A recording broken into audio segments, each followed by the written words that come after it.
మా ఊరు వద్దండైపాలెం. మేము ఫస్ట్ జనవరి నెలలో తైలాభిషేకానికి వచ్చాను. తైలాభిషేకానికి వచ్చినప్పుడు నేను ఎంతో దిక్కుతో అయిన పరిస్థితిలో గుండె నిండా భారంతో ఈ తైలాభిషేకం సన్నిధిలో నేను ప్రార్థన చేసుకున్నాను. అయ్యగారు నా కొరకే వాక్యం చెప్పినట్టు మాట్లాడారు. ఎందుకు భయపడుతున్నావు? నీవు భయపడొద్దు, నీ అప్పులన్నీ తీరిపోతాయి. నువ్వు చింతపడుతున్నావా, బాధపడుతున్నావా, ఏమైపోదాం అనుకుంటున్నావు అని మాట్లాడినప్పుడు ఎంతో హృదయపూర్వకంగా నేను ప్రార్థన చేసుకొని అయ్యగారితో తైలాభిషేకం వేయించుకునేటప్పుడు ఒక మాట మాట్లాడాను. అయ్యగారు నా అప్పులన్నీ తీరిపోవాలని ప్రార్థన చేయండి అన్నాను. తైలాభిషేకం నా తల మీద వేసి నీ అప్పులన్నీ తీరిపోతాయి అని నన్ను తాకాడు. అంతే. ఇంకా మార్చి నెలలో నేను పొలం 2 సంవత్సరాల నుంచి బేరం అవ్వట్లేదు. ఆ పొలం అమ్మేశాను. నేను 30 లక్షల అప్పులు కట్టేశాను. ఇలా సంతోషంగా దేవుని సన్నిధికి వచ్చాను. నేను సాక్ష్యం చెప్పుకోవాలని, 1 కాదు 2 కాదు 10 టీవీ స్పాన్సర్ చేయాలని నేను విశ్వాసంతో దేవుని సన్నిధిలో సాక్ష్యం చెప్పుకుంటున్నాను. ఇగో 10 టీవీ కార్యక్రమాలు, 10 టీవీ అంటే ₹1,00,000.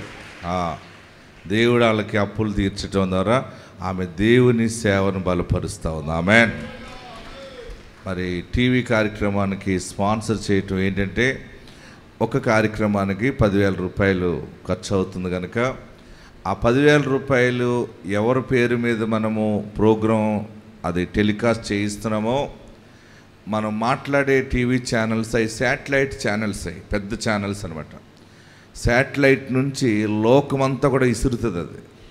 అందుకని అన్ని ప్రదేశాల్లో సువార్త ప్రకటించబడుతుంది.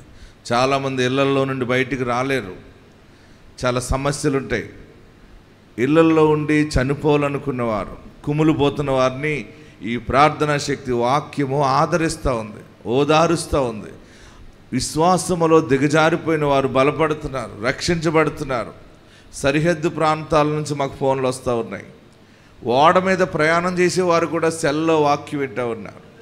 ఇదంతా ఇంతమంది ఆదరించబడుతున్నారు అంటే ఆ ప్రోగ్రానికి ఎవరు కష్టార్జితాన్ని స్పాన్సర్ చేశారో ఆ ఆశీర్వాదం వారికి ప్రాప్తిస్తుంది.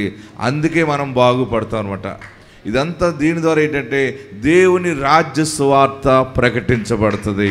దేవుడు మేము దీవించునుగాక. హల్లెలూయా.